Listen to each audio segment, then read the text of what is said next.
Welcome to the Genius Factory. Enjoy the video. You start now. Spoon 1-2 tablespoon live kefir grains into a clean glass jar, then pour 1 cup milk over them. Once done, make sure the grains are fully submerged and stir gently to separate clumps. This increases contact for fermentation.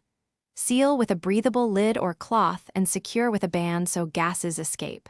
Put the jar in a warm, stable spot away from direct sun. About 20-25 degrees C works best, so the culture can activate immediately. You monitor progress by smelling and watching texture. After 12 hours, start checking for tangy, yeasty aroma and light curds. Once done, gently swirl the jar every 12 hours to redistribute grains and encourage even fermentation.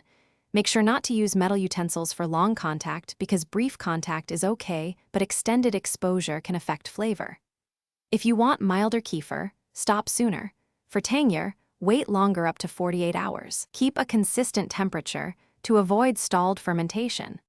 You finish by straining the kefir into a clean container using a plastic or nylon sieve to separate grains.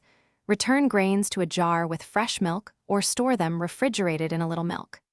Once done, chill the kefir to slow fermentation and enjoy within 2 weeks. If you find an off smell or any colored mold, discard both grains and kefir immediately and start with a new culture. If taste is too weak, ferment longer next time or increase grain ratio slightly to 1.52 tablespoon. Thanks for watching. If you found this helpful, don't forget to like and subscribe.